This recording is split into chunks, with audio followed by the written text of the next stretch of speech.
This guy is not a liked guy. He's a guy that some people are in the middle, are careful on what to say about him because they know they need him. Some people are very careful to see if you push too much, he may overregulate you. He may take, because he's got a lot of power. He's like a Gary Jerome Gensler. Powell. This guy's a very powerful person in America. Yeah, you brought up Jerome Powell. Is he bigger than Powell? No, he's not bigger. I don't know if he's bigger. No, he's not bigger than Powell. Powell may be, Shamat says Powell may be the most powerful man because he controls wars. If the interest rates go high, you can't finance a war. But what are your thoughts about what he's doing with Ripple? The Ripple army, I had John D. Eaton here, the lawyer representing Ripple. What are your thoughts about what's going on with Ripple and how he is handling the Ripple case? Ripple's an unregistered security. It's pretty obvious. There's a company. The company owns a bunch of it. They sell it to the general public, but they never took the company public. There's no disclosures, right? So the SEC's position is you're selling an unregistered security. It's a crypto token, right? Just like Ethereum is an unregistered security. It's controlled by a few people in the Ethereum Foundation and Consensus. Fair. Then here's a question. Just like FTT, just like Solana. Perfect. But here's a follow-up on that, They're Michael. all unregistered securities. Here's a follow-up on that. Right. I don't own a single Ripple, just so we know. So full disclaimer, I'm not a Ripple guy. But if both of them are unregistered, why target Ripple and not target Ethereum the way he is targeting Ripple? And by the way, this is coming from a guy that owns Ethereum, not Ripple. Yeah, I think the best thing for the world would be if the SEC pretty much shut down all of it. It's all unethical, right? I mean, the Bitcoin position would be Bitcoin is an ethical commodity. All of these other altcoins are unregistered securities. They're all just equity tokens issued by a company in order to get around going public, and they're committing securities fraud. Ethereum included. Of course, especially Ethereum. You know, Ethereum's got $20 billion of ETH token locked up in the staking contract right now, and there's a couple of people that may or may not give it back to you ever.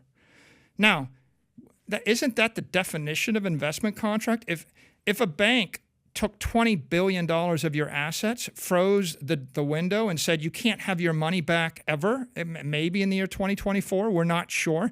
We're just going to keep it. We may actually give you interest on it. We may take it all. We may slash it.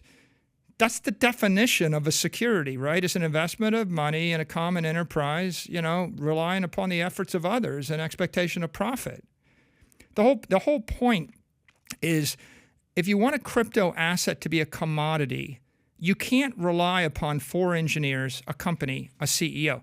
If a person can make a decision, it's not a commodity anymore. The fact is, Ripple's got a company, Ethereum's got a company. Ethereum Foundation has engineers. You are literally waiting on the engineers that work for the Ethereum Foundation to write the code to give you your money back. And then you're also waiting to find out what the monetary policy will be. They change it half a dozen times in the last 6 years. It's always changing. To you, it's XRP and Ripple the same thing? They're both unregistered securities. XRP and XRP is just the equity token of Ripple. Yeah. I mean, it seems quite obvious, right? If you want a roadmap for how you create a commodity, you have to do it the way Satoshi did it. You create a protocol, you give it to the world, you disclaim beneficial ownership of it, you disclaim control of it, and you disappear. That's what Satoshi did. It was a gift to the world. If the founder's still around and the founder is a billionaire and the founder is spending hundreds of millions or billions of dollars to defend the token, isn't it obvious that it's a software company with an equity? So I think that that's pretty evident with all these crypto tokens. What you have is the complete sham Ponzi schemes, like the collapse in a hurry, like Terra Luna.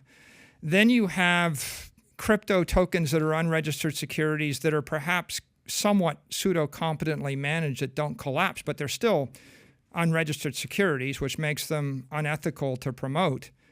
And then you have cryptocurrencies like Tether and Circle. They attempt to have backing, right? Circle purports to have 100% backing for their coin. We know that to like 83% of Tether deposits are backed by U.S. Treasuries if you're to believe their attestations.